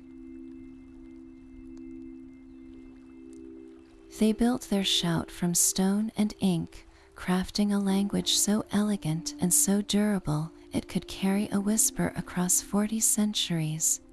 When we look at those symbols now, we are not just decoding a political decree or a funerary spell. We are meeting a gaze. We are witnessing the intimate fears of a parent who placed an amulet over their child, the proud flourish of a scribe signing his work, the quiet hope of a farmer who believed the right symbols on a pot could ensure a good harvest. They loved their children, they feared the dark, they marveled at the stars, and they desperately wanted their stories to matter. In their quest for eternity, they built a bridge made of language, and we, centuries later, have found the other side. We can walk across it. We can hear, in the shape of an owl or the curve of a sun disk, the echo of a consciousness not so different from our own. That is the true magic of this decipherment. It collapses time. It turns history from a series of events into a conversation. The stones no longer just speak of gods and kings, they speak of us, of our shared stubborn refusal to be forgotten, and our beautiful, fragile hope that someone someday will understand. The quest to be remembered is a story written in the human heart. As our journey through the land of the hieroglyphs comes to a close, remember that these are more than ancient curiosities lining museum walls. They are the voice of a civilization that understood a profound truth we still feel today, that writing is a divine gift. For the Egyptians, this was not a metaphor. To carve a symbol was to perform magic, to shape reality, and to build a fortress against oblivion.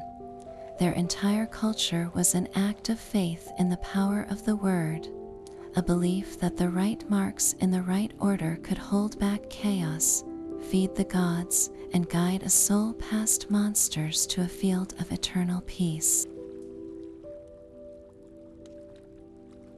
In their hands, a script was not a passive record.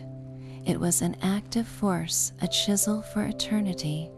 The secrets of the Egyptian hieroglyphs, the language of the gods, remind us of the timeless power we still hold when we put pen to paper or fingers to keys. Every letter we write, every story we tell, is a descendant of that first brave hope to make a thought permanent, to send a message across the abyss of time to an unknown reader, to a future self, to anyone who might listen. It is a conversation that never ends. Thank you for listening and for being part of this story tonight. Wherever you are, I hope you are comfortable and safe. May your dreams be filled with peaceful visions of gentle rivers, starlit desert skies, and silent speaking stones that guard their quiet, beautiful mysteries. Sweet dreams.